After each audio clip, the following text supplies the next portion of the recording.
என்ன தானோ கேஸ் வாங்குற ஆபீஸ்ல இவ்ளோ கூட்டமா இருக்கு? அது கேஸ் வாங்க வந்த கூட்டம் இல்ல, பக்கத்துல கேஸ் வாங்க லோன் வாங்க வந்த கூட்டம். என்ன கேஸ் வாங்க லோனா? ஆமா, வருஷத்துக்கு 6000ல இருந்து 10,000 ரூபாய் வரைக்கும் நம்ம வீட்டு கேஸுக்கு செலவாகுது.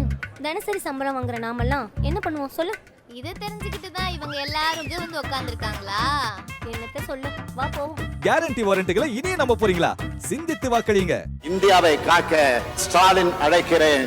அம்மா இருந்த வரைக்கும் தமிழ்நாட்டுக்குள்ள நீட் தேர்வு அந்த அம்மா அலோவ் பண்ணவே இல்லை. டெபாசிட் போற அளவுக்கு நம்முடைய தேர்தல் பிரச்சாரம் இருக்க வேண்டும். இளைஞர் செயல் வீரர், ஆற்றல் மிகு செயல் வீரர். எப்பவுமே சொல்லுவார் கலைஞர், சொல்லுவாரு நேருன்னா மாநாடு, மாநாடுன்னா நேரு அப்படின்னு சொல்லுவார்ல. ஆயிரக்கணக்கில் கூடியிருக்கக்கூடிய என் அருமை தாய்மார்களே, சொல்றதை செய்வேன். நான் கொடுத்திருக்கக்கூடிய வாக்குறுதி நான் கண்டிப்பா சொல்றதை செய்வேன். ஏன்னா நான் கலைஞர் பேரை ஒன்றிய பிரதமருக்கு நாம தமிழ்நாட்டு மக்கள் இனிமே அவர் அப்படிதான் கூப்பிடணும். ஆனா நம்முடைய கலைஞர் அவர்கள் தமிழ்நாட்டுக்குள்ள நீட் தேர்வு கிடையாதுன்னு சொன்னார்.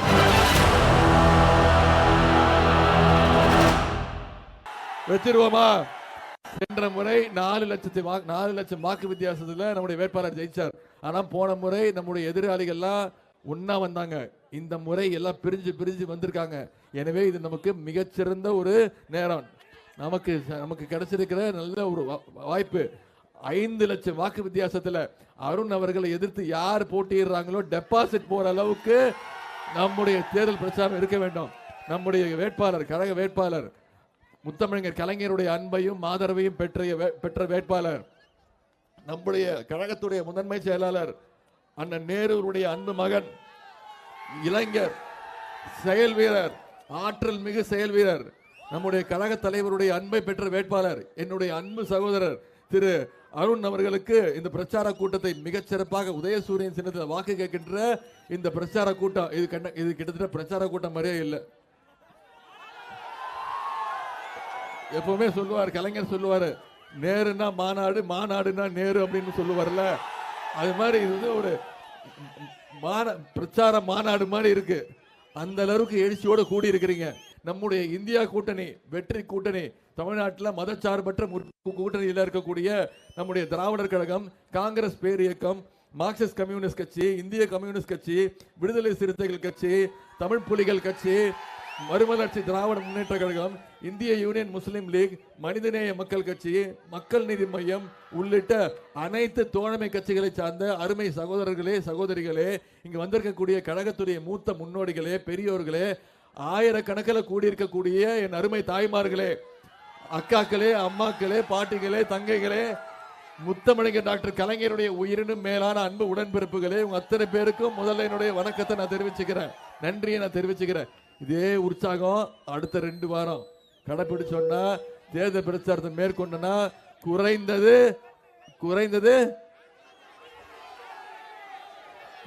5 லட்சம் வாக்கு வித்தியாசத்தில் ஜெயிக்க வைக்கணும். செய்வீங்களா? அப்படி செஞ்சீங்கன்னா நான் அடிக்கடி திருச்சி மாவட்டத்துக்கு வருவேன். இந்த பெரம்பலூர் மாவட்டத்தை தாண்டி தான் போவேன். தமிழ்நாட்டுக்கு எங்கே சுற்றுப்பயணம் போனாலும் சாலை வழியே போனால் திருச்சி பெரம்பலூர் தாண்டி தான் போவேன்.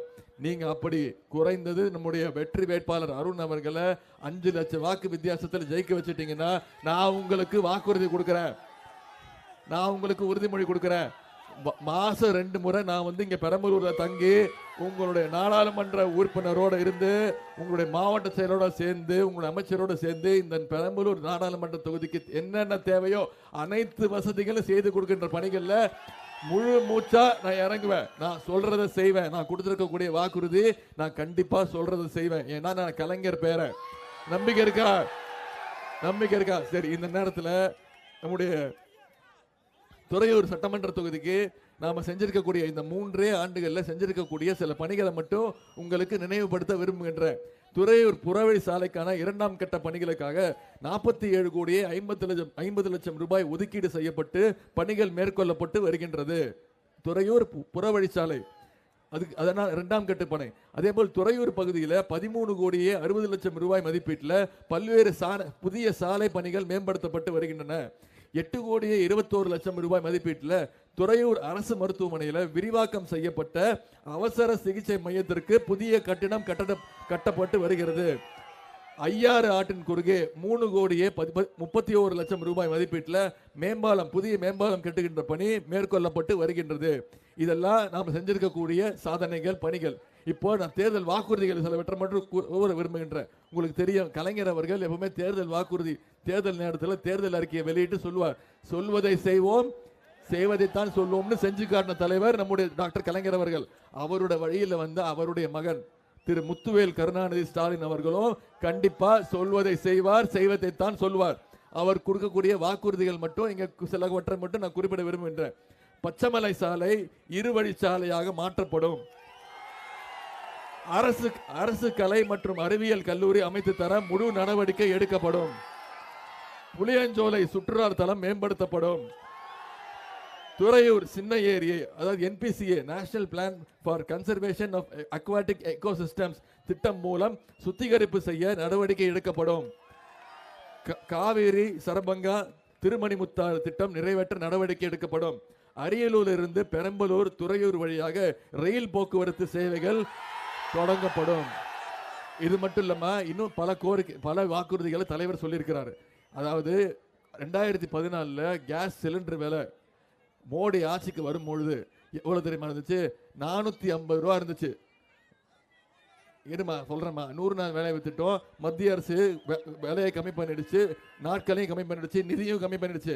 அதுக்கு தான் இந்த தேர்தல் பிரச்சாரமே. மாநில உரிமைகள் மீட்கணுங்கிறதுக்காக தான், உங்களுக்கெல்லாம் 100 நாள் வேலை வாய்ப்பு திட்டத்தை கொடுக்கணுங்கிறதுக்காக தான் நாங்களாம் பேசிக்கிட்டு இருக்கோம். அதுக்கு தான் திமுகவுக்கு வாக்கு கேட்டுக்கிட்டு இருக்கோம். ஒன்றிய பாஜக அரசை ஒரே அடியா வீட்டுக்கு அனுப்புங்க. நிச்சயமா 100 நாள் வேலை வாய்ப்பு திட்டத்தை தலைவர் அவர்கள் கண்டிப்பா செஞ்சு கொடுப்பார். ஏன்னா அதற்கான நிதி உரிமையை படிச்சுட்டாங்கம்மா. நம்ம கேட்கிற காசை கொடுக்கறது இல்லை. நான் சொல்றேன், ஒன்றிய பிரதமர் திரு நரேந்திர மோடி இருக்காருல்ல, அவருக்கு இப்ப நான் ஒரு பேரே வச்சுட்டேன். என்ன பேரு தெரியுமா?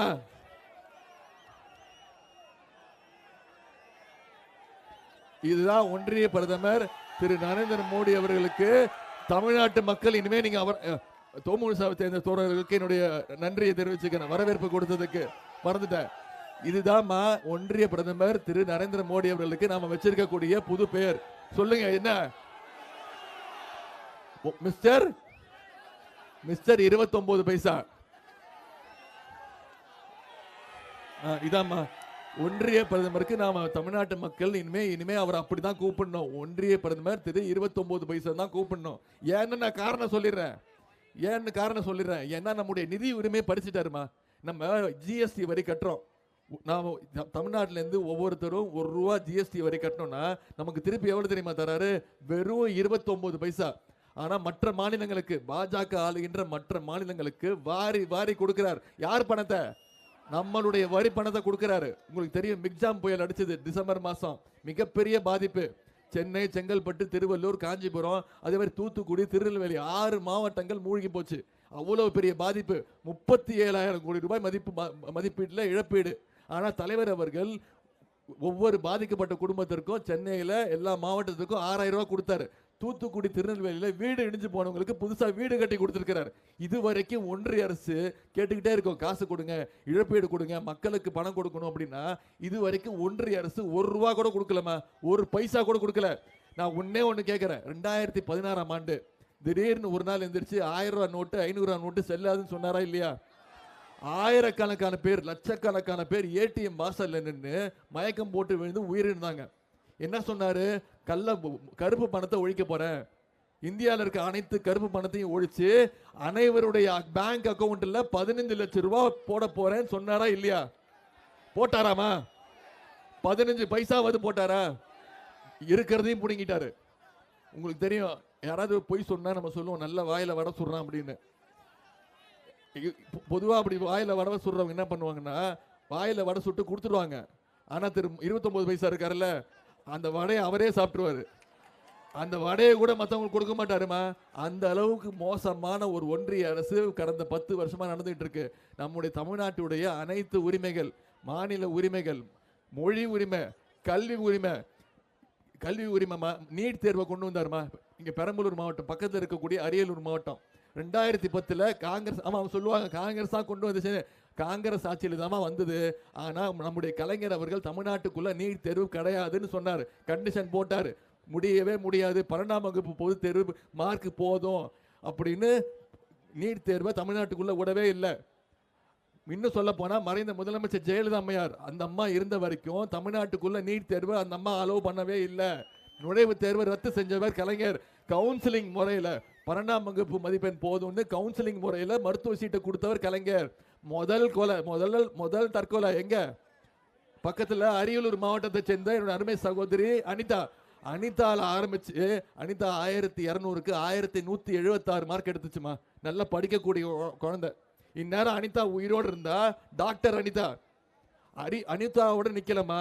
இது வரைக்கும் இந்த 8 வருஷத்துல 22 குழந்தைங்க இறந்துருக்காங்க, தற்கொலை பண்ணிருக்காங்க. இப்ப போன வருஷம் சென்னையை சேர்ந்த ஜெகதீஷ் என்ற பையன் இறந்துட்டான். கோச்சிங் கிளாஸ் போறதுக்கு காசு இல்ல. அதுக்கு அடுத்த நாள் அவங்க அப்பா பேர் செல்வசேகர், அவரும் தற்கொலை பண்ணிக்கிட்டாரு. இப்படி ஒரு குடும்பத்தையே நீட் தேர்வுக்கு எழுந்திருக்கிறோம். கல்வி உரிமையை விட்டு கொடுத்துட்டோம். இந்த 10 வருஷத்துல அடிமைகள் அதிமுக 10 வருஷத்துல தமிழ்நாட்டுடைய அனைத்து உரிமைகளையும் விட்டு கொடுத்துட்டாங்க. ஆனா நம்முடைய தலைவர் அவர்கள் ஆட்சிக்கு வரும்போது தமிழ்நாட்டு மக்களால் தேர்ந்தெடுக்கப்பட்டு முதலமைச்சரானவர் தான் நம்ம தலைவர் அவர்கள். யாருடைய காலையாவது விழுந்து டேபிள் சார்க்குள்ள பூந்து தவழ்ந்து போய் முதலமைச்சரானாரா? எப்படி முதலமைச்சரானாரு? மக்களால் தேர்ந்தெடுக்கப்பட்டு, உங்களால் தேர்ந்தெடுக்கப்பட்ட முதலமைச்சர் நம்முடைய தலைவர் அவர்கள். அதை ஞாபகம் வச்சுக்கோங்க. ஒவ்வொரு வாக்குறுதியா நிறைவேற்றினாரு. முதல் வாக்குறுதி, இத்தனை தாய்மார்கள் வந்திருக்கீங்க, உங்களுக்கு தெரியும், முதல் கையெழுத்து போட்டாரு. மகளிருக்கு கட்டணம் இல்லா பேருந்து வசதி திட்டத்தை கொடுத்தாரா இல்லையாமா? உபயோகப்படுத்துறீங்களா இல்லையா? ஒரு நாளும், அதாவது இந்த 3 வருஷத்துல மட்டும் 460 கோடி பயணங்களை மேற்கொண்டிருக்கீங்க. ஒவ்வொரு மகளிரும் மாசம் 850 ரூபாயிலிருந்து 900 ரூபாய் வரைக்கும் சேமிக்கிறீங்க. இப்போ யாரும் அதை பிங்க் பஸ்ன்னு கூப்பிடுறது இல்லை. அது பேரு பிங்க் பஸ். இப்ப என்ன தெரியுமா சொல்றாங்க பொதுமக்களே? அதுக்கு பேரு நம்முடைய தலைவர் பேரை சொல்லி ஸ்டாலின் பஸ் தான் கூப்பிடுறாங்க. அந்த அளவுக்கு அந்த திட்டம் மக்கள் மத்தியில சென்றடைஞ்சிருக்கு. அதே மாதிரி முதலமைச்சருடைய காலை உணவு திட்டம். இந்த திட்டத்தின் கீழே பார்த்தீங்கன்னா ஒவ்வொரு 1ஆம் வகுப்புல இருந்து 5ஆம் வகுப்பு வரை படிக்கக்கூடிய குழந்தைங்க காலையில சீக்கிரம் பள்ளிக்கூடத்துக்கு போனாங்கன்னா முதல்ல அவங்களுக்கு தரமான உணவு, காலையில டிஃபன் ரொம்ப முக்கியம். அதை சாப்பிட்டதுக்கு பிறகுதான் கல்வி. இப்ப பெற்றோர்கள் வாழ்த்தி அனுப்புறாங்க, என் குழந்தைய பாத்துக்கிறதுக்கு நம்முடைய முதலமைச்சர் இருக்கிறாரு, என் குழந்தைக்கு சாப்பாடு போட்டு பாடம் கற்றுக் கொடுக்க நம்முடைய திராவிட மாடல் அரசு இருக்குன்னு வாழ்த்தி அனுப்புறாங்க. இப்ப இந்த முதலமைச்சர் காலை உணவு திட்டம் இருக்குல்ல, இத பக்கத்து மாநிலங்கள் கர்நாடகா, தெலுங்கானா மாநிலத்தில் பார்த்து அவங்களுடைய மாநிலங்கள்ல இதை விரிவுபடுத்தி இருக்கிறாங்க. தெலுங்கானா கர்நாடகா விட்டுருங்க, நீங்க 2 நாட்களுக்கு முன்பு தொலைக்காட்சியில பார்த்திருப்பீங்க, நியூஸ் பேப்பர்ல படிச்சிருப்பீங்க. கனடா நாட்டு பிரதமர் திரு ஜஸ்டின் ட்ரூடோ அங்க இந்த முதலமைச்சர் காலை உணவு திட்டத்தை அவரு விரிவுபடுத்தி இருக்கிறாரு. தமிழ்நாட்டை பார்த்து, அதாவது உலகத்திற்கே எடுத்துக்காட்டாக இருக்கக்கூடியதா நம்முடைய கழகத்துடைய தலைவருடைய ஆட்சி, திராவிட மாடல் அரசு. அதே மாதிரி புதுமை பெண் திட்டம், பெண்கள் படிக்க வேணும், பெண்கள் படிச்சு வேலைக்கு போகணும்.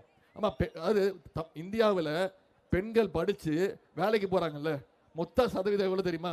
ஒட்டுமொத்த இந்தியாவுடைய சதவீதம் பெண்கள் உயர்கல்வி படிச்சு வேலைக்கு போற சதவீதம் எவ்வளவு தெரியுமா? ஒட்டுமொத்த இந்தியாவுக்கு வெறும் 27%, 27% தான் ஒட்டுமொத்த இந்தியாவுக்கு. ஆனா தமிழ்நாட்டில் எத்தனை சதவீதம் தெரியுமா? படிச்சு வேலைக்கு போறது 54%. இதுதான் திராவிட மாடல் அரசினுடைய வெற்றி. இதுக்கு பேர் தான் புதுமை பெண் திட்டம்னு ஒரு திட்டத்தை அறிமுகப்படுத்தி நம்ம தலைவர் என்ன பண்ணாரு, அரசு பள்ளியில படிச்சு காலேஜுக்கு போனா மாசம் கல்வி ஊக்கத்தொகையாக 1000 ரூபாய் அந்த பெண்களுக்கு வழங்கப்படுகின்றது.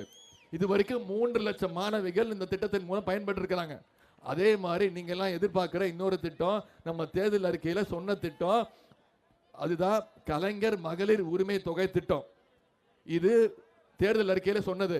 இப்ப வரைக்கும் செப்டம்பர் மாசம் ஆரம்பிச்சு இன்னைக்கு வரைக்கும் மாசம் 15ஆம் தேதி ஒவ்வொருடைய மகளிருடைய அக்கௌண்ட்லயும் மாசம் 1000 ரூபாய் உரிமை தொகை வழங்கப்பட்டிருக்கு.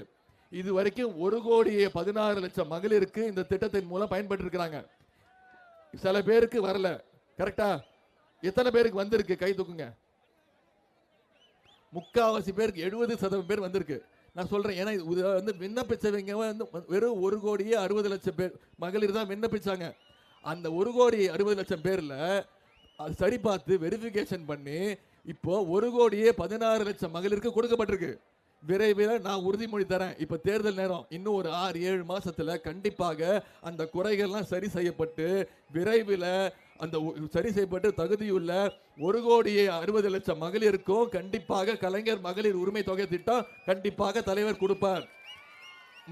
1,16,00,000 மகளிருக்கு கொடுக்க மனசுக்கு வந்த முதலமைச்சருக்கு இன்னொரு 40 லட்சம் மகளிருக்கு கொடுக்க மனசு வராதா? கொடுப்பாரா இல்லையா? கண்டிப்பா கொடுப்பார். அதே மாதிரி கேஸ் சிலிண்டர் தலைவர் சொல்லியிருக்கிறார், 500 ரூபாய்க்கு கேஸ் சிலிண்டர் கொடுப்பேன். இந்தியா கூட்டணி ஆட்சி அமைச்சதுன்னா ஒரு கேஸ் சிலிண்டரோட விலை 500 ரூபாய்க்கு கொடுப்பேன்னு சொல்லியிருக்கிறார். அதே மாதிரி பெட்ரோல் 1 லிட்டர் பெட்ரோல் 75 ரூபாய்க்கு கொடுப்பேன்னு தலைவர் உறுதிமொழி கொடுத்திருக்கிறார்.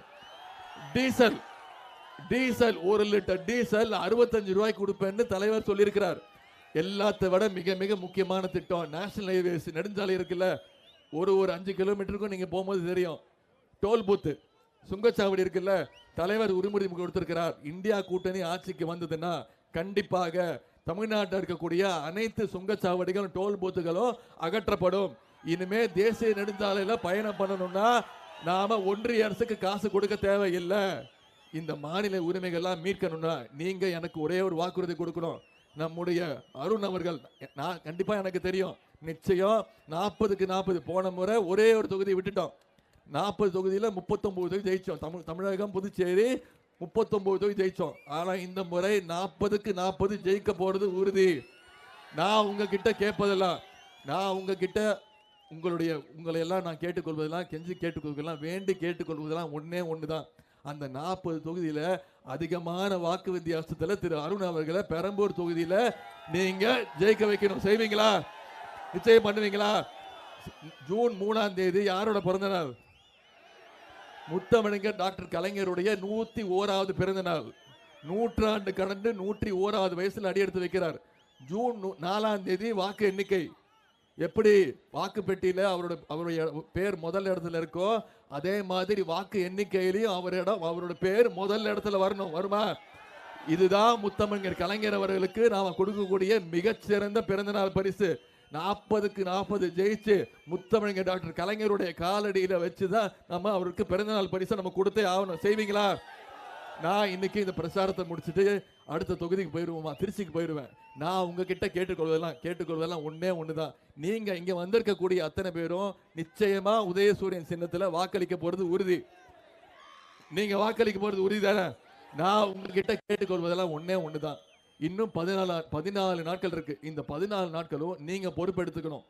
நீங்க பொறுப்பெடுத்துக்கிட்டு இந்த வாக்குக்கு நான் பொறுப்பு, இந்த குடும்பத்துடைய ஓட்டுக்கு நான் பொறுப்பு, இந்த 2 வீட்டுக்கு நான் பொறுப்பு, இந்த தெருவுக்கு நாங்க பொறுப்புன்னு சொல்லி பிரச்சாரத்தை மேற்கொண்டு ஒவ்வொரு வாக்காளராக சந்திச்சு அவங்கள உதயசூரியன் சின்னத்துல திரு அருண் அவர்களுக்கு ஏன் வாக்களிக்கணும், ஏன் ஒன்றிய பாஜக பாசிச பாஜக அரசு விரட்டி அடிக்கணும்னு இந்த பிரச்சாரத்தை நீங்க செய்யணும். செய்வீங்களா? நிச்சயம் பண்ணுவீங்களா? 2021 அடிமை அதிமுக விரட்டி அடிச்சிங்க. அடிமைகளை விரட்டி அடிச்சு தமிழ்நாட்டுக்கே ஒரு விடியல் ஆட்சியை கொடுத்தீங்க. இப்போ இந்த தேர்தலில் நமக்கு இன்னொரு வாய்ப்பு. அடிமைகளுடைய எஜமானர்கள், ஏஜென்ட், ஓனர்ஸ், அவங்களையும் விரட்டி அடிச்சு ஒட்டுமொத்த இந்தியாவுக்கும் யாரு பிரதமரா வரணும்னு நீங்க தான் முடிவு பண்ணணும். நம்முடைய தலைவர் யாரை கை காட்டுறாரோ அவர் தான் அடுத்த பிரதமரா வந்தாதான் நாம இந்த 10 வருஷத்துல இழந்திருக்கக்கூடிய அனைத்து உரிமைகளையும் மீட்க முடியும். எனவே உங்களை எல்லாம் அன்போடு கேட்கிறேன், பண்போடு கேட்கிறேன், பாசத்தோடு கேட்கிறேன், உரிமையோடு கேட்கிறேன், உங்கள் வீட்டு பிள்ளையாக இருந்து கேட்கிறேன். இன்னும் பெருமையா சொல்லணும்னா தலைவருடைய மகனாக இருந்து கேட்கிறேன். இன்னும் பெருமையா பூரிப்பா சொல்லணும்னா முத்தமிழர் டாக்டர் கலைஞருடைய பேரனாக இருந்து கேட்கிறேன். ஆதரிப்பீர். உதயசூரியன். உங்களுடைய அன்புக்கும் வரவேற்புக்கும் நன்றி.